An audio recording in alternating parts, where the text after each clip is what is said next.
I've got this great video of my son. He had a little bit of a lisp when he was born, and he couldn't say dump truck. And he loved dump trucks. They were his jam. Wow. They were his jam. Okay. And so when he would say dump truck, it would come out as dumb fuck. And so I got this great video of him. He's pointing to all these dump trucks. I'm like, "But what's that one?" He said, "Dumb fuck." "What's that one, buddy?" "Dumb fuck."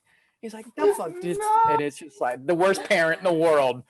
But it's classic. That's classic. That's wonderful, actually. Dumb fuck. Dumb fuck. I love it.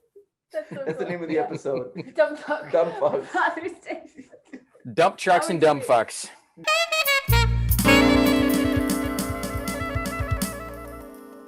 Over the last year, we've had the honor of not only having the most wonderful 2-on-1 interviews with all of the dirty. Yeah, right. 2-on-1 with all the beautiful Jersey Boys cast members and creatives and crew and musicians, but we've also gotten to host these panels with 3 or 4 different perspectives on at the same time, all in one singular Zoom studio. And tonight, it is our special honor, our special Father's Day panel.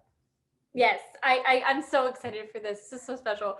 And we have the amazing opportunity to reunite, it's pretty cool, 3 of the brilliant cast members from the Jersey Boys Las Vegas company for our Father's Day panel. So Silhouette's JB podcast alum. Can we say that? I think we can at this point, yeah. So of course we have current New World Stages Frankie Valli, Aaron DeJesus, who's our first guest. Aaron, we love you so much. Travis Cloer, who we hung out with on Christmas and New Year's Eve. So 6 months later, he's back with us. And making his Silhouette's debut is the incomparable and freaking unbelievable Tommy DeVito, Deven May. May. It's so great to have. Thank you for having us, guys. Thank you. 3 Broadway daddies in the house. Yes, Broadway daddies. Yeah.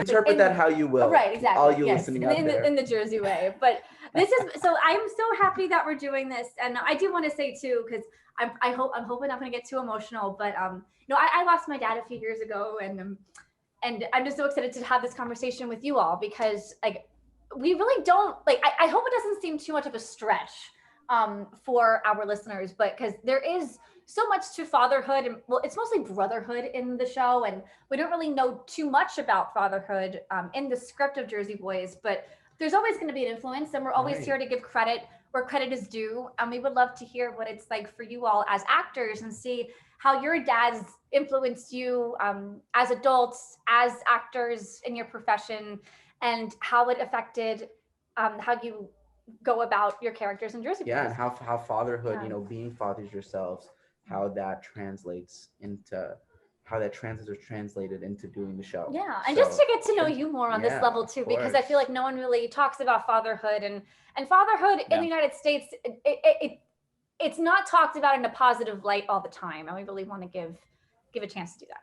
Yeah. Yay, dads. Yay, dads. Yay, dads.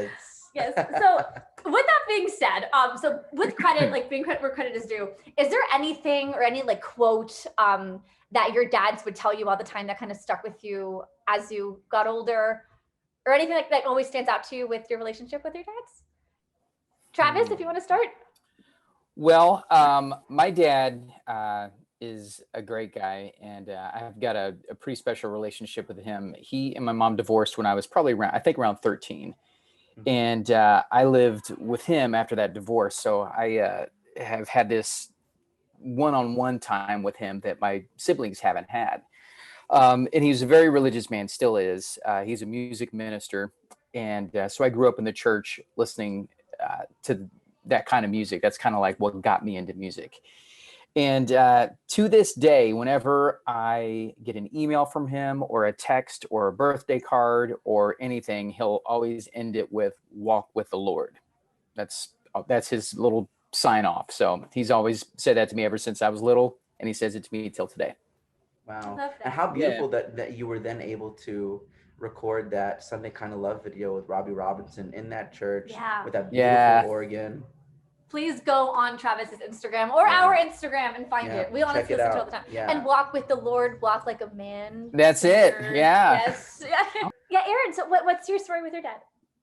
I feel like probably the greatest. I talked to my dad today, actually, but I feel like one of the great lessons I think I learned from my father was the importance of hard work, and how I don't know. There's an inherent nobility in an honest day's labor. There is something that is, I don't know, something that's really nice about, doing a hard day's work. And he worked hard, always not just working to work, but also to help other people as well, to serve other people. And I think that's one of the great lessons I feel like I learned from my dad, was just the importance of working. Everybody that we've talked to in the Jersey Boys cast always says that you are the hardest working person in the room all the time. So your dad definitely had a great influence on you. What about you, Deven? Me? Oh, my dad said, if wishes were fishes, we'd all have a few. Ooh, if wishes were okay. fishes, yeah. He was mostly joking. So I Oh. inherited my dad's sort of dry wit. Yeah. That's what he gave me. He gave me some dry wit. No, actually, my father and I, we built a house together. Wow.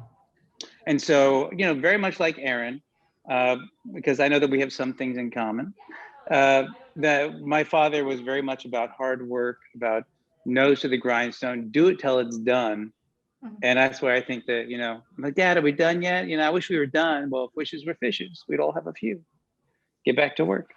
So, so yeah. So my dad was a taciturn man. He didn't speak much, unless he was having a good time. And usually when he was out doing something physical, we would go camping a lot. And he was a pretty big outdoorsman, and that's when he really sort of opened up and would do, more the kinder, gentler father things. But when we were at home, he was always working, always working. Kind of like, Frankie in Jersey Boys, he was always on the road because my dad was a salesman for a company, an auto products company in the 70s. And he was always gone. He was gone like 2-3 weeks a month sometimes. And so, yeah, hard work. And also, wishes aren't fishes. Yeah. Right. So what did they think when you started showing signs that you wanted to get into show business? Were they supportive? Yeah, well, I mean, as supportive as they could be. I mean, my mother saying, wait, you have to go to rehearsal every day? And I was like, yeah. And my father was like, what is he doing? And then actually he came and he saw a show. Funnily enough, it was The Wizard of Oz. And nice. yeah. And when he heard people talking about how much they enjoyed watching, like, oh, I was the lion. He's like, oh, the lion was great. I really enjoyed the lion. My dad was like, wait, this is real? People actually enjoy this? Because he's all about work. And that was the first time that he was like, wait, son, I think this is good for you. You should do this. So yeah, he was supportive. Yeah. At least when people I've talked to lately, dads are more supportive of arts more than moms, maybe. What do you think of that? I think the opposite. You think the opposite? Yeah. Yeah. Not that my dad wasn't supportive. He was always supportive, but he was always like, for the longest time, he was always like, you can always go back to school and get an MBA. Totally. Right. Even though he's not educated at all, but he understood the importance of education and what it could, bring to people. But he eventually came around and is wildly supportive. But it took him a while. It took him a while to kind of come to grips with the fact that I'm outside of a traditional, work job, and my mom was always super supportive from the beginning. And most of my talent and upbringing in music and acting and all that comes from her and her side of the family anyway. So for her, it was like a dream come true. But my dad has, of course, come around and is so very supportive, and it's really great. Yeah, my dad was he's like Aaron, he's very supportive now, but he always had that, make sure you have something to fall back on, and make sure you're able to get a quote real job. And I know he was just looking out for me when they want the best for us, and knowing that show business can be a very turbulent business. But he's always been very supportive, whether he's agreed with everything all the time.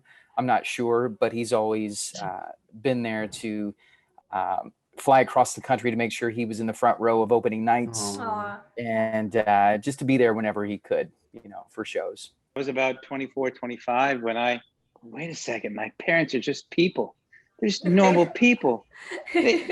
My dad's just a guy who was trying to work stuff out and figure everything out. And I was such a jerk. And then over the next few years, you talk to him more, and you show more interest, in adult things with your parents, and they go, "Oh, my kid's not such an idiot. He's actually all right. He's an okay person." So, I mean, yeah, you go through you definitely go through the phases of thinking your parents are everything and they can do anything because they teach you everything, and then rebelling against them because what do they know? They don't know what I know. And then finally realizing, oh my gosh, now I know what they know, and I was such a jerk. We all know nothing. We all know nothing. Yeah. And Devin's still a jerk, actually. See? Travis, you got a little something right there. I was always amazed at my dad. When I was growing up, he just seemed like this Superman kind of guy that, I don't know how, but he knew how to do everything. Like if he needed something fixed, he knew how to fix it. If he needed something built, he knew how to build it. And this is back before YouTube or any of that stuff. So, now we can all Google it and figure it out. But back then he just knew how to do this stuff. And I was like, how the hell do you know how to do all this? Mm-hmm. And so how old were your dads when you all were born? That's a good question. I think my dad was in his late 20s. Late 20s. 28. Okay. 28. What about you, Aaron? Yeah. Mid-20s, I want to say. See, isn't that amazing? Like, and well, okay, so how old were you when your first children were born? I was 40 when my daughter was born. 40? Okay. Yeah. Yep. My dad was 35 when my older sister was born. Yeah. Mm-hmm. Yeah. Aaron, how about you when Lydia was born? I was 35. 35. Okay. Yeah. And Deven, how about you? I was 48. And with Travis, what you were saying about your dad, how he knows everything. Yeah. Aaron, I'm with you. I know nothing, and you have to just figure it out. So when your kids were born, did you feel like you knew nothing too? Absolutely. Like you didn't really know where to start? Yeah, you get out of the hospital and they just let you walk out with this person. Aaron, you have a crazy story about when Lydia was born. That's right. So I don't know if you guys know this, but I had been auditioning for Jersey Boys for 8 years before I got in. Wow. And the last audition that I decided to go to, of course, was the one that I booked. And I had decided that was it. I was done. Long story short, Gail, my wife, was pregnant, like 8.5 months pregnant at the time of this audition. And I got done, and Mary was like, "Aaron, do you think you could get it to New York, for a callback?" And I said, "As long as it's not on this date, because we have a scheduled induction to have, our first child." And she was like, "It's that date." And so I was like, oh. So I called Gail and I was like, "What? I can get a call. They wanted me to go to New York, and that it's the date of the thing." And she was like, "Oh man." She's like, "You know what? Tell them you're gonna go." And I was like, "Well, what about?" She's like, We'll figure it out. So I go back and I tell her, "Okay, we're gonna go. I'm gonna come." And so fast forward, we ran to the doctor. We changed the date. The doctor was cool with it. I flew out to New York, and it was like 2 days before Gail was supposed to, give birth. And she was full term. I mean, she could have had the baby naturally, anyways, which she sort of did start going into labor at one point while I was gone. But they all knew that I had a wife at home that was pregnant. And so they let me go first with everything. And I would call her, "Are you okay? How you doing? She's feeling good." Her sister flew in to be with her just in case. And I had it was 2 days, one day of, rehearsal and prep, and then the day with Des, the actual final. And I got done. I ran out the door. I got in a cab that the girl was getting out of. Went straight to the airport, flew home. The next morning we got up, went to the hospital. They started the whole process. And in the afternoon, my phone rang and it was, Tara Rubin casting. And Gail was like, there. We were there. Man. And so she was like, go, go, go. And so I ran out of the room and took the call. And Mary was like, "Do you have a baby?" And I was like, "We're about to." She's like, "Okay, good news, good news." And she told me that I was going to be getting a job. So I ran back in, and 30 minutes later, we had the baby. Wow. That's crazy. Amazing story. And we had nothing. I was doing Lion King at the time, which was closing in 2 weeks. And we were literally going to have a baby and move to New York with nothing. And I got this job, and it kept us in Vegas and gave us a place for Lydia to have the first, 3.5 years of her life.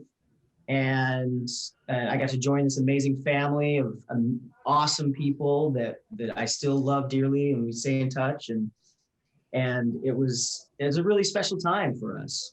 And so all of Lydia's life has been Jersey Boys.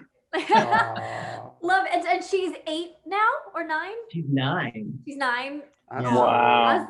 Yes. Well, happy 9th birthday. I can't give you anything but love, Daddy. Yeah. Or another idea for the episode name is "Good Job, Dad." And but that's so mean. You know what? Good, but you know what? It's a double entendre, because you know what? We're cheering to you. Good job, Dad. Exactly. Well, so all of your kids are under 10 years old. Or they're okay.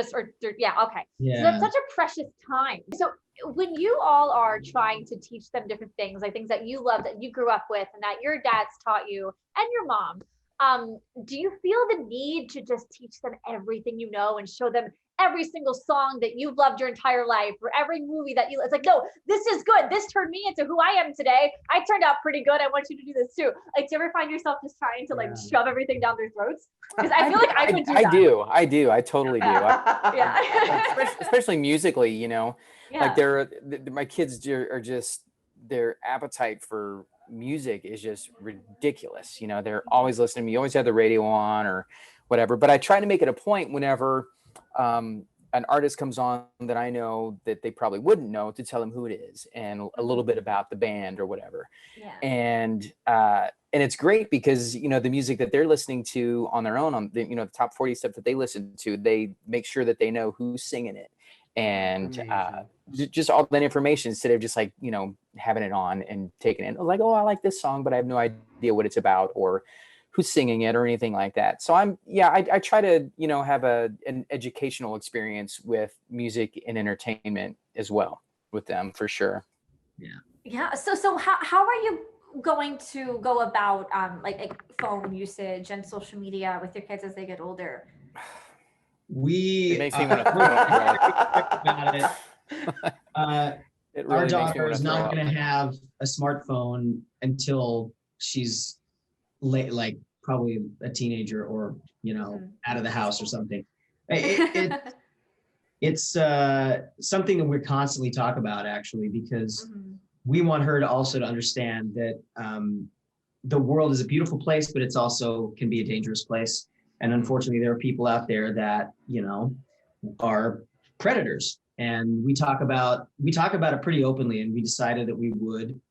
And she understands what kind of predators are out there, whether they be, sexual predators or human trafficking, all that kind of stuff. We're straight with her about it. And we have been for a very long time. I mean, when we left Las Vegas, we went on tour. I went on tour, and Gail got on a cruise ship and went around the world. And we had to be straight with her and say, look, we're going to be going places. And if you're not with us close, unfortunately, there are people out there that might want to take you. And it gave her a healthy fear of what's real and what's dangerous out there. And it wasn't, she wasn't terrified because she was always with us and she knew that she was safe. And so all of these things have influenced us. And so we're, you know, the devices and everything, we're pretty strict with them. And she understands why. She wants an iPhone right now, but you know, she's not going to get one for a while. Yeah, Well, thank goodness. this last year has been, you know, Aaron, I'm sure you feel this way too. Deven, I don't know that much about you, but it kind of thrust us into that position because all of a sudden you're doing home from school and it's all online. You know, you're all they're at a computer with the world at their fingertips. You know, you can set up, you know, all the blocking that you like, but there's always going to be a way for things to get into these machines, you know, or for them to find something that they probably shouldn't be watching. And people know out there that kids are sitting in front of computers now. Every kid in America is sitting in front of computers for hours. Yeah.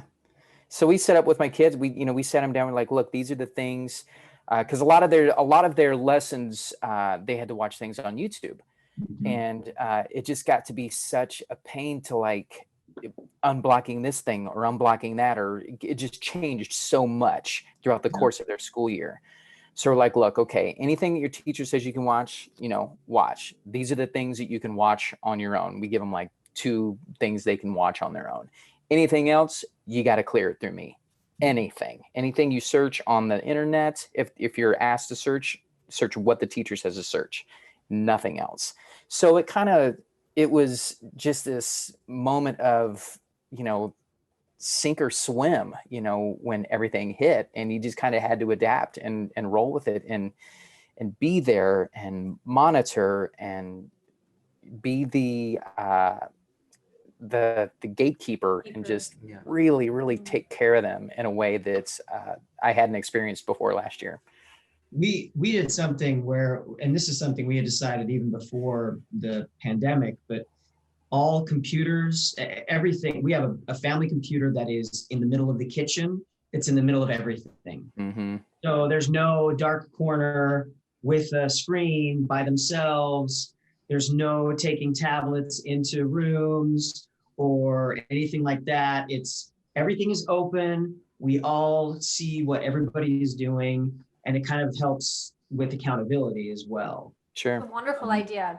What movies or music did you guys watch and listen to with your fathers growing up? I like I said before, I grew up in a really religious household. My dad, we were Southern Baptist, and it was kind of like the Footloose situation. We couldn't listen to secular music. I'm serious, man. We couldn't, no secular music, no going to the movie theater, because my movie theater ticket that I paid to see whatever was going to Hollywood so that they could make pornos. So it was really strict. And then my dad and my mom got divorced, and the world kind of opened up a little bit.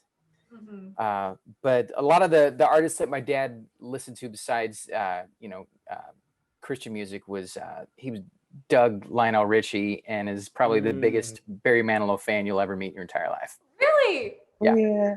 He's a Fanilow, baby. Fanilow. Yeah. Did you guys listen to the Gaither vocal band? Oh, absolutely. Without a doubt. Oh my God. I just discovered my dad sang in a Southern Baptist gospel group like that. Amazing. What about you, Deven? I'm trying to get the image of Travis dancing in a barn angrily with a cowboy hat on and a white beater. So angry. I can't get that out of my head. And Kenny Loggins just blaring in the headphones and down. What was the question again? I'm sorry. What kind of movies? music? My father really liked bad movies. So I'm a little older, so we got our VCR, right? And my father was so proud of the fact that, he could afford a VCR because they were like $10,000. And it was a top loader, but he would go get the worst movies, like the original The Hills Have Eyes. You guys are familiar with that? No? If you haven't seen it, watch that movie. It's so bad, it's good. No, my father took me to one of the only movies that he took me to that I remember, because he was always away working, was E.T. And it was the first time I ever saw my father cry. Wow. Yeah. And so as these guys know, as I was growing up, I would go with my dad, I would go, ouch. Right, and make fun of him but he enjoyed it. To make fun of him. Because we had that kind of sense of humor. He would laugh at me. But no, it was actually in the moment. It was, I saw a whole different side of my dad. Yeah. And as far as music is concerned, we had an 8-track player in the van. And what's funny is we had 2 8-tracks. My dad really wasn't into music so much. Jerry Lee Lewis and like James Brown were kind of his go-tos. And then he also liked Scottish music. But we had 2 8-track tapes, which were the Chipmunks Christmas album and the Four Seasons. How about that? And so the Four Seasons Christmas but I album? thought, no, the Four Seasons, just a random Four Seasons greatest hits. Okay. And I thought they were the same group. Listen, you get 4 chipmunks, you get 4 different versions, okay? With music With that music you grew and up with. movies. We definitely loved movies. I grew up lots of music all the time. I mean, as soon as we could talk, my mom had us singing, in school and at church. And I also had a very religious upbringing, but we were a little more not as strict in the music as Travis's upbringing. But it offered me really great training through the years. I remember cleaning the house on a Saturday morning. My parents got a boom box. I remember when they got a boom box, a double cassette boom box. Nice. Really Tape good, to tape, baby. Yep, say anything. it, Yeah. really good quality one. It was super good quality. It had great sound. We had that thing for years. It even had like an auxiliary in. You could Ooh. yeah, you could. So like when CDs came out, you could actually like plug a CD player into it and play from it or record onto a cassette. It was awesome. Awesome. I remember I have good memories of cleaning the house to Neil Diamond or Billy Joel. But one of my all-time favorite movies growing up that really gave my music love a shot in the arm was the Blues Brothers. Hey! Yeah. Awesome. And all that amazing R&B, rhythm and blues music, soul music, Aretha Franklin, and it's so great. And on that, I don't know if you guys have seen the In the Heights movie yet. It's awesome if you haven't. It's fantastic. Yep. But there's a moment in that show that reminds me of one of the scenes and shots in the Blues Brothers where there's people dancing in the street. And it was like almost a perfect recreation of that. Well, it's in the opening, maybe? It's in the opening number, yeah. Towards the end where they're in the street and all those people in the street. Mm-hmm. But it's the Ray Charles song in Blues Brothers, and there are people dancing. People kind of gather as they're playing, and then they start dancing in the street, and it's very similar. There's like a couple of shots that are very similar. What's amazing was people are saying that John Chu was paying so much homage to paying homage to all the classic Hollywood films. Absolutely. Yeah. Can we also take a second to talk about the reflection of everyone dancing in the street with the bodega window? That was pretty cool. I love that. Unbelievable. Gorgeous. Yeah. Me too. That was awesome. No spoilers. No spoilers. It's just one shot. It's okay. And then E.T. came in and it was, what do you do? The Raptors came from both sides. It was crazy. Washington Heights. I always wanted, during ce soirée là, I always wanted Yannick or one of the French dancers to come on with the boombox, just holding it on their shoulder. That'd be funny. That'd be funny. I feel like that definitely influenced you in this one bootleg. that we saw. When you're doing Working My Way, you do this one thing where you're Yeah, just like, and I'm working. You do like this hip when, thing. when you're And I walking was down like, with he Charlie is in and like Joe. He's got some Motown move right swag. now. Yeah, man. You did, and I was like, that is the coolest move It was I've seen. sick. It's Yeah. the moment when you, Charlie, and Joe are walking down stage. You were just in it, and I'm like, yes, So cool, man. that was so cool to see. I love that. I don't know about Travis, but that's always been my favorite song in the show. Is Aw. Working- Yeah, it was. I think it was one of my favorites, but it was also one of the freaking hardest to sing. Yeah, Oh, I'm sure. Coming right out of Can't Take, yeah. you're singing Yeah. G sharps the whole time, Mhm. and now you have to wail on a G, right in that chest register. But it is such a freaking killer tune, though. Yeah, it's such a great. Devin, do you have a favorite part of the show that you love to do? Working My Way Back to You is one of my favorite songs to perform. Actually, I loved everything after the sit down. I thought it was amazing. Because you were doing exactly what you're doing right now. Whoa. One of my favorite part of the show, actually, I enjoyed working with both of you guys so much as Frankies. Actually, my favorite part of the show for me was opening the show in my season, and having that first little interaction with Frankie, because it just sort of set, for me, it's sort of every night, you have to reset yourself, do another show, but it helped me sort of set up, just sort of how the night was going to go, and because you'd get different information from them every night about how they were feeling and what was going on and where they were, sort of, so you would just, that was sort of like my favorite part, because it was the first interaction of, to the main characters in the show. And so it really, it always zhuzhed me. Zhuzh. Zhuzh. She says zhuzh all the time. And I think I have a question for you, Devin, specifically. Of course, during that whole that scene after I Can't Give You Anything But Love, with the card trick and everything, they're fighting, Tommy says, come on, little brother, so do you think, of course, what Gia was saying earlier, there's a lot of brotherhood, but do you think Tommy was ever trying to be a sort of a father figure to Frankie? It's funny that you mentioned that, because I don't know if you've ever had the chance to read Tommy DeVito's unpublished book. No. I have a copy, but right, but I don't know where it came from. But in very much, Tommy wanted to be everything to everyone, and of course his one of his flaws, his fatal flaws, was he needed to be more for himself, but he was always there for everyone else, and so he had a victim mentality. Wow. And I think no, he did. That's why he acted out. That's why he embarrassed himself. He would put himself out on a ledge because he wanted people to support him. And in that moment when he says, come on, little brother, I mean, he went a little too far with Frankie. You know what I mean? He went a little too far. Yeah.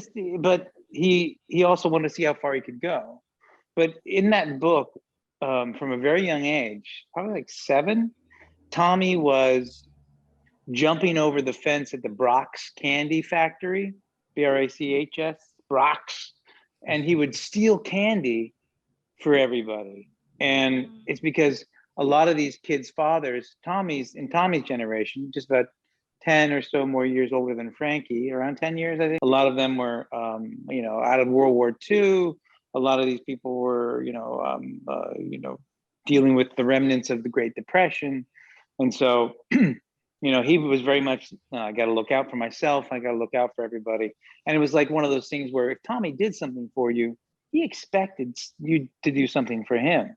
Gotcha. And it was just the way it was. So exactly. So when it came to that, when he's like, come on, little brother, it's like, come on, let me, let me, I mean, so many different ways. Let me have this moment, or like, don't treat me like that, even though I treated you like that. So it was very much like I thought it was a victim complex coming from Tommy. In the movie, there's a scene between Frankie and Francine, and she says, "Do you love me?" and she says, of course I love you, like, Of course I love like you. more than the star, the moon, the sun, and everything all thrown in together. Okay. So, and it's more of just like a dad, It's like, you know, yeah, throwing away I that. love you. Yeah. Okay. Yeah, like, yeah, of go to course I bed, love go to you. bed, it's fine. Yeah, I love you. But then she says, but do you like me? And my Nana says it all the time with certain people. She's just like, I love him, but I don't like him. So how do you, like, as a father, how do you raise your kids to know the difference between loving something and liking something, especially in this culture when we're constantly liking everything, either liking or canceling? How do you teach them the difference between certain levels of emotion, I guess? Well, I guess from a religious standpoint, in some religions, people are encouraged to love, to love people unconditionally. It doesn't necessarily mean that you have to like what they do or like who they, like. Mm-hmm. But I don't know. It's a good question, because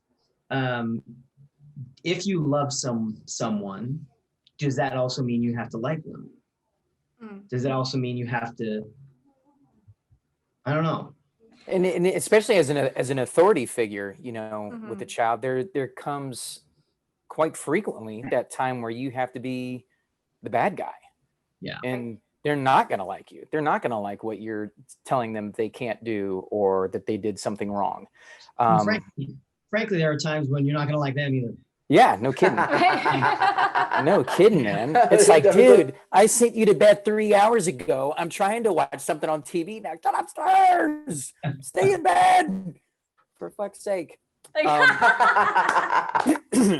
But it goes into that, it's that whole thing where you're still trying to just raise a good person. And Right. There's going to be a lot of times when that like is nowhere to be found, but the love is the foundation why you're doing what you're doing, so that they can eventually have their eyes open and say, oh, okay. No matter, I've found too, no matter how difficult things get, no matter how crazy, how much they'll push the boundaries or test the boundaries, they still know if you've done your job, they know deep down that you love them. They feel that love, and they feel safe. And oftentimes kids, your own kids, usually the way it works is kids go away and they're angels for their teachers and for their leaders and stuff like that. And then they come home and they dump on us. But they do that because they know that we're going to be here no matter what. When they go out into the world and dump on people, they know that those people are going to go away. So they don't dump on them because they don't necessarily want to lose those people. Sure. They know that no matter what, that we're going to be. You know what I mean? That's so true. And I'm sure like you do that with your parents too. We all, of course. Early. Mm-hmm. Yeah. So for Aaron and Travis, you guys, I'm sure your role as parents during the pandemic has been very different than Deven's. I mean, Deven, you had a newborn during the pandemic. So what's that been like? Ooh, well, we were in Brooklyn at the time, and we were in a lovely place in Park Slope, wonderful building, co-op building, great people. But try to socialize a baby during the middle of a pandemic in New York, where everybody goes, "Are you infected?" Like everywhere you walked around, people would look, even if you were in a mask and gloves and a shield and you were spraying alcohol around you constantly, people would still look at you like you are unclean. And so they would look at your just baby because like of the kid, or just in general? Probably me, just mostly me. But no, in the sense of it was very hard to try to get a play date. It was very hard to try to even get him to socialize with anybody else. And anytime you went outside, he looked and he saw people with, so all I saw was eyes. And so, we definitely, when we moved, we made it a goal to socialize him as much as possible, get him out there, meeting people. But it was difficult for us, but for him, I don't think he really knew the difference, because he was like, I get my mom and dad all the time. This is amazing. And so for that, I'm extremely grateful that we were given the opportunity to be with our child 24/7, 7 days a week, 7 days all the time. which was a mixed blessing and a mixed curse. But Right, you okay, know, because right. we really couldn't go outside and see anybody else, and we also didn't get any help from our families raising the child, because you know, like the mother-in-law comes in and takes care of the kid for a couple of days, and you can Right. rest and be with each other. Well, that didn't happen. So we pretty much just had one another to rely on. And Macaulay, our son, is such a well-adjusted child. As far as we know, he listens, he's attentive, he's always there to, like the other day, Cady was having a hard mommy day. And I was like, Mac, go do something, to make your mom feel good. And he took a cheese doodle or whatever we were feeding him. He was like, Aw. oh. Oh. And it was just those little things. So, I mean, like, we've all been very close. We haven't had any distractions until, we moved. And there's some distractions. But, it was just us every day, just sort of eating and playing and not going outside. He's a good kid. He's just a little, guidance. Right. Doing the Florida He's a little shuffle. special. He's just a little special. He's a big kid, but he's a good kid. He's adorable from the Yeah. pictures that we've seen. All your So much. kids are just amazing kids. Well-adjusted, good, perfect word. I Yeah, would say. See, right. and thank God. That's always a worry. It's like, well, what if my kid turns out not to be like? What if they're not ambitious? Or they don't listen? It's like, what do you do? What can you do? Mac is 18 months old and he flips off the mailman. Why? I don't know. Comes with the territory. I love the sense of humor. You need a sense of humor. So how do you To bring it back to Back to the Future too? What's wrong with Yeah. me in the future? It's not your kids, Marty. Or it's not you, Marty. It's your kids. Flipping off the mailman. It's That's true. the best thing I've heard Yes. all night. Flipping off the mailman. Father's it's Day, so funny when because my sister also had a pandemic baby, so I during the first few weeks I would they also live in Brooklyn, so I would spend a lot of time with the baby, while my sister and my brother-in-law were doing things, and I know Deven, you were saying something earlier about how when you get to a year and a half, it's the kids start to become more impressionable. The but terrible twos, as they say. right. But I was sitting with this kid on my lap watching The Sopranos, watching Johnny Sack get murdered, so See, that's how I would raise my kid. I'm not kidding. I was born watching my cousin Vinny. Like that was the first movie that was on when I was a kid. And it's like, well, that makes sense. But my sister was totally okay with it. I was like, I asked her, is it okay if I watch The Sopranos while he's sitting on my lap? She's like, David, he's fucking 2 weeks old. Do whatever the fuck you want. Yeah. Like, do you feel like you have to censor what you watch in the house with your kids, or not really? When we are with Andy, our first kid, we kind of fell into that groove, where you're, just, I have this new human. We can't watch anything that is going to make this bad impression on her. But after a while, like she, what's she picking up from them? She's probably not picking much of anything. So our second kid rolled around and was like, yeah, whatever. Right, exactly. It's always about the second kid. It's like a Meet the Fockers when he's like, like when he said that. I've got this great video of my son. He had a little bit of a lisp when he was born, and he couldn't say dump truck. And he loved dump trucks. They were his jam. Wow, they were his jam. Okay. And so when he would say dump truck, it would come out as dumb fuck. And so I got this great video of him. He's pointing to all these dump trucks. I'm like, but what's that one? He said, dumb fuck. What's that one, buddy? Dumb fuck. He's like, dumb fuck. And it's just like the worst parent in the world. But it's classic. That's classic. That's wonderful, actually. Dumb fuck. Dumb fuck. I love it. That's the name of the episode. Dumb fuck. Dumb fuck. Father's Day. Dump trucks and dumb fucks. Dumb. Yep. Ah, Perfect. yes. Yep. That's a new reality show, actually, on TNT. Hey. It is. Yeah. Well, hey, well, Jersey, like, next to a dump, I think it's perfect. Oh, next to a dump Dump fuck. fuck. Next to Next to a dump fuck. Yeah. With That's fathers it. for Father's Day. That's it. Don't Yeah. have kids, everyone. If you're listening, don't have children. Actually, had I known how wonderful being a father was, I would have tried a lot sooner. Really? Oh wow. Yeah, Yeah. I would have. Aww. I It's love it. definitely, I know it sounds very cliched, but it's something that, just opens up inside of you that you just never knew was there. It's just, it's something great.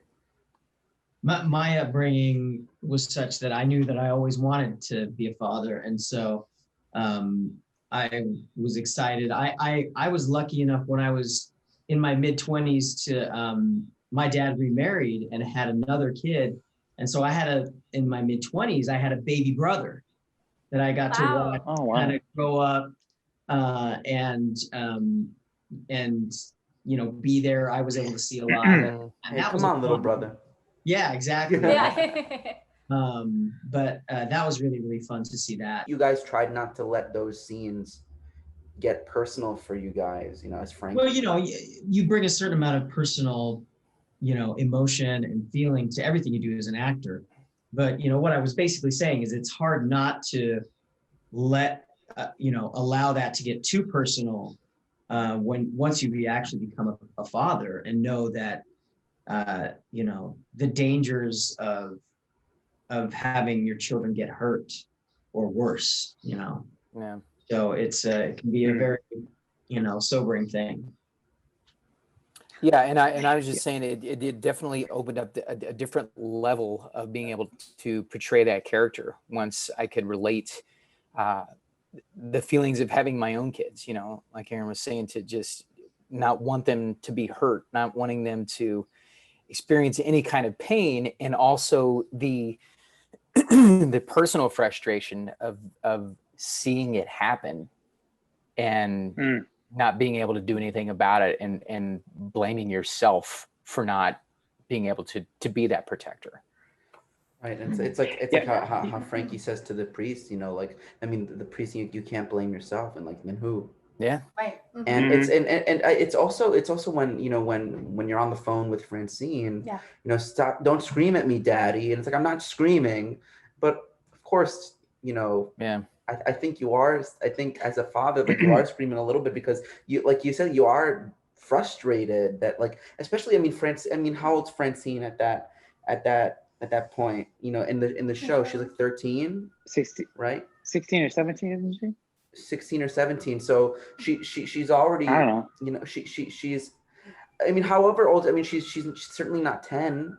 So she's definitely she's definitely at that age where she's more, she's starting to get an understanding, more developed, right? But of course, but she's still very impressionable. So what we were talking about earlier, how you want to keep your frustrations in, you don't want to lash out, but how could you when your daughter has gone across the river into a city that's not safe, and what the especially in the 70s, exactly in New York City, what the fuck could be waiting for her? Disco, always disco. Studio 54. So what was it like doing that phone call scene, your first show back after your kids were born? It's like, Dad, give me a break. It's like, how do you take that give me a break when you're a new dad? It was like, oh, this is what I have to look forward to? Yeah. This is what it's going to be like someday? No, it brought a level of realness, both in that scene and in my personal life, that this is a part of who I am now and forever will be.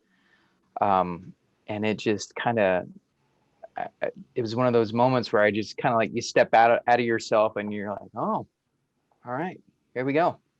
This is life now. There never was a before for me, because I had started the show when Lydia was 2 months old. And it's interesting. I feel like now that she's older, it seems to become a little more real. with It's got to every be weird day. now that with her being, you know, that age where she's starting to understand things. And Yeah. And because turn back a little when bit. I left the show, my daughter, I mean, that was like almost 5 years ago. She was, you know, not even 5 years old. Right. So you're dealing with a whole different side of it, Yeah. you know, that I don't think any of the other guys that have played the role have dealt with, I guess that's Right. true. Yeah. you know? I guess that's true. That's awesome. Yes, it brings a new layer. Yeah, so because like and of course when your kids are born, it's kind of like you're going into an act 2 of your life, and that is your Yeah. act 2 that you had to live every single day. What? And Yeah, and or not. and you Part know, of your act 1. I'm in a When- 3-act play. I don't know what you're talking about. No, I'm sorry. Uh, Well, maybe like emotionally, it feels like an act. Oh yeah, emotionally second act, of course. Of course. but But with the screaming, because like at least my mom, oh my gosh, like it's like whenever, for example, I caught a cold 2 weeks ago, and whenever I get sick, she gets so mad at me. Like she starts screaming at me. I'm like, Mom, I'm sick. Why are you making me feel worse? And she's like, I'm not mad at you for getting sick. I'm just mad that you are sick. You know, so Totally. but it's like every time for 25 years, she just gets so upset. how'd you get So- sick? Right, it's like it's my fault, and I'm like, I don't know. I went out there, I got a cold. What do you want me to do? Because it's My like, Is it son- more- you're powerless. Yeah. my son's fighting a cold now, and I hate that he's sick, but damn it, he sounds adorable. So I'm like, you just stay sick just a little bit longer. I hope you feel okay, but you sound adorable. See, that's a fun way to look at You it. see, Yeah. you get some more dumb fucks out of it. That's right. Yeah, for sure. No, it's just so interesting, like fuck. how, like, well, how about this? Do you feel like you're turning into your parents? Mm, Oh wow. I definitely do. my mom and see things that That's are, great. you know, my parents. I'm like, oh yeah, never wanted that to happen, but there it is. I do the thing where I guess I laugh, I chuckle like my dad, and Gail is always like, "Oh, you sound like your dad." Well, That's yeah. endearing. Yeah. Devin. For- yeah. for me, I am turning into my dad a little bit, but also Cady is kind of like my mom in a weird way. They have a very similar personality, and I didn't realize that until like a year ago, and I was like, "Oh gosh, you're my mom," and but that kind of happens, right? That's a whole other episode right there. Yeah. Great about being a parent is creating new traditions with our children and incorporating the traditions we grew up with, you know, and Right. that's not improving upon them, but you know, Making holding them your own. Making Right. making them our own. There we go. And that's what Jersey Boys is. So I hope that Yeah. that your kids, Yeah. like, since they have watched you, excuse me, or like they will be able to see some form of what you've done in Jersey Boys. Like they'll see how important it is to know that everybody remembers everything how they need to. Yeah, there are so many Mhm. morals in this show, and with how you want to have different versions of a tradition. Everyone, like each season has a different their story, and I think it's so important to instill that in kids so young. And I think Mhm. because of the show when you're 14, it really did leave a really solid foundation for how humanity works, with how men work together, Yeah. with how like the family dynamic. Like there's just so much to Jersey Boys that the reason why we're talking about it now is because it does have so many just so many pieces that remind you of what's common, a common thread as the generations go by. Yeah. That's cool too. Yeah. I mean, I think we definitely learn from the show what's optimal, as far as being going from a boy to a man, if you will. You know, using the 4 seasons. You know, you kind of, I mean, coming from my perspective as Tommy, you learn what not to do Mhm. when you watch Tommy. You learn what not to do in life. Right. But you also learn that you have to have spirit, and you need to have faith, which is what Tommy has: spirit and It's faith. true. Yeah, That's little so faith in true. people. Yeah. And I think also, a great lesson that we get from Tommy too, I think, is loyalty. Mm-hmm. And that's something that we don't, it's something that that these guys understood. The idea of being loyal to people that have, helped you, people that have been loyal to you, being loyal to them. And it doesn't mean doing everything they say, but it means, there's a camaraderie, a trust, a sense of family, really, is what it is. Yeah, and more to Aaron's point, Frankie and Tommy, even up to the point of Tommy passed away from COVID, but Tommy and Frankie, they didn't talk. They were no longer friends, but they abided each other. But also, Frankie was never going to cut Tommy out of this. Yeah. You know what I mean? Yeah. Even though Tommy did something that was so unspeakably wrong to Frankie, and sure, we can say that he tried to sleep with his reporter girlfriend, but that's not what it was. Right. But even through all of that, it's a convenient way to tell a story. But even through all the stuff that happened between Tommy and Frankie, Tommy still was like, Frankie was still like, Tommy deserves this part of everything. Yeah. Mm-hmm. And even if it was through gritted teeth, and if it was through, the stubborn person that Frankie is. He's a stubborn guy. He still gave Tommy what he thought he deserved. Well, there's two key lines, right before begging, Nick says, if you think Frankie would have cut Tommy loose right then and there. Right. That's what you think. If that's what you think, you're not from Jersey. And then also Frankie says, Tommy took me off the streets, Chip. What's that worth? Right. Yeah. Yeah. So do you think maybe you'll dissect the show with your children as they get older and be like, okay, so what do you think of this character? How did you react to this when you were younger? I've already forgot what the show was about, to tell you. Isn't the show about football? It's about football, right? It's about football. I'm gonna need to have someone send me a script, so if I have to do a scene study, I'll be able to do it. But is there are there certain songs and movies and stories that you really want to show them now, so that way when they get older they can reference it later? Yeah, I think anything from the classic movie musical era from the 40s. It's what I grew up on. Gene Kelly, Danny Kaye, Frank Sinatra. I would say that if I'm going to show Mac anything, it's going to be those movies first. Okay. Yeah, those were some of the first things that we sat down and watched. And anytime the NBC live musical things come on, we would sit down with them and they'd watch them. And now they'll put on TV on their own, and they'll usually 9 times out of 10 go to something on the Disney Channel that is musical based. Yeah. So we're doing something right. Absolutely. Yes. Yeah. And Aaron, how about you?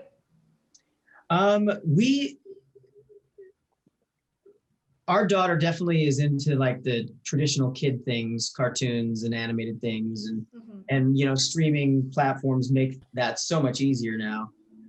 But we have done, and we still do. We'll sit down and say, okay, now we're gonna watch this, and we'll twist her arm, but we'll get done, and she'll want to watch it 3 more times. Yeah. Yeah.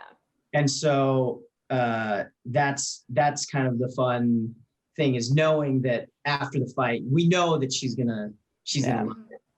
One of the coolest things too is like seeing, like with my kids, introducing them to silly things like the cartoons that I grew up with.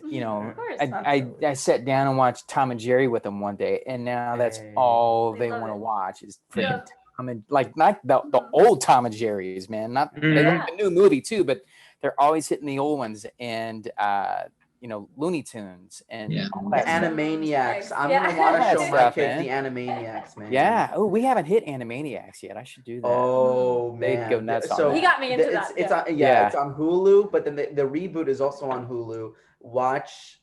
They're both on Hulu. All right. But So it's stuff such like a- that in movies, you know, like we were talking like the Back to the Future and the Jurassic Parks, and we were watching Ready Player One a little Ooh, while great ago. film. Ooh. Yeah, Great book. and it's so Good cool book. because we've watched all these other movies so much. Now they're like looking at that movie and they're like picking out all the little Easter egg stuff in it. You know, like, oh, that's Michael Yeah. Jackson's outfit from Thriller, and Oh, that's yeah. that's Yes. oh, that's what Duran Duran wore in that video, and all that Mhm. kind of cool stuff. And I'm like, yes, I Yes. succeeded. And one Because cool they're sponges. Yes. yeah, there and- was one part where who did the music? Was it Alan Silvestri, I think, for Back to the Future? Yeah, Yes. Alan Silvestri. Yeah. Mhm. There's one part in Ready Player One where they do the da-da-da-da from Back to the Future. Uh-huh. you know? Uh-huh. I picked on it the first time I saw it, but Mhm. we watched it a couple times with the kids, and I had to rewind it. I'd rewind it. I was like, all right, now listen to this music right here. Tell me what music that is. And my daughter's eyes were like, oh, that's from Back to the Future. I was like, yes, because that's the Yay. same guy that wrote that music, and this is the same Yep. producer that produced that movie. So they just kind of like tied it all together, man. Yes. It's Love really it. cool Smart when kids. those little things like that happen. As a dad, I'm like, well, well. Well done. Yeah. Oh, I love that. Well, see, that goes to show that the quality in music, in TV, in movies, like it'll always resurface. And I was watching Comedians in Cars Getting Coffee because you know, especially with TikTok, Instagram, there's so much bad content out there. It's Oh, just yeah. it just doesn't go with the test of time. But there's always like Jerry Seinfeld says, there's always like a filter when it comes to comedy, and the bad stuff will always kind of fall off where it needs to, Mhm. and the good will always come out too. So And there's then always Everybody comfort in that. remembers it How they need to, right? And I'm just so happy. I feel like when your kids, when they get even older, I hope that they'll watch Jersey Boys and they'll be like, my dad did that, and they'll be so, because like I just think that's the best thing that anyone could raise their kids on is Jersey Yeah. Boys. It's just so cool. Yeah. Especially those new Ron Melrose arrangements, man. I mean, just Yeah. the way Because he kept it up the way They're he needed smoking. to, and yes, smoking. and now you have Can't Take, like with the Illy song Yeah. that's in the commercials, and Yeah. yeah, and the Spanish version, and it's like it'll always live on, and I think that's the best part about You can Like, just just smell keep the money going. they're legacy. making. Right? I know. You just keep going Right. and going and Going. going. Yeah, man. I tell you, Like Good that for them, fucking though. running- Yeah. may we all be able to have something like that. You know. Amen. Let's raise a glass to all these amazing Dads, fathers. right happy over Father's here. Day. Happy Father's Salud. Day. Yes. Salud. Salud. Yo. This was really, really Love you great. Thank you guys. so much.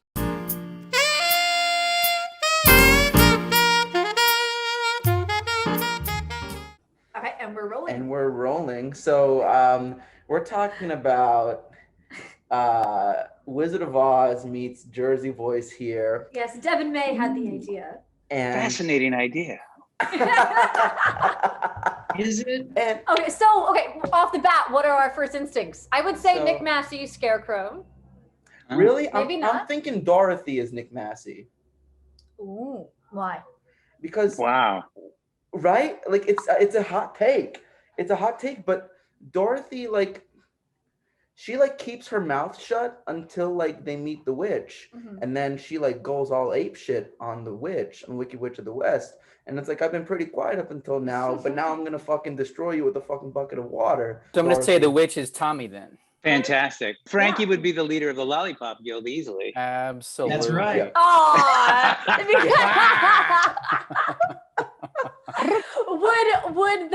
Would Oz be the Rock and Roll Music Hall of Fame, or would it be Belleville? I think it depends on which character you're talking to. Oh, okay. Okay. I think the Scarecrow is Tommy also. Because he needed, He yeah. needs a brain. No, just No. Well, I would say, it's because Tommy. Well, Devin, please let us know Yeah, what weigh you think. in. Yeah, Please do. You do. think Tommy for? Oh, puts him in? I think you guys do great.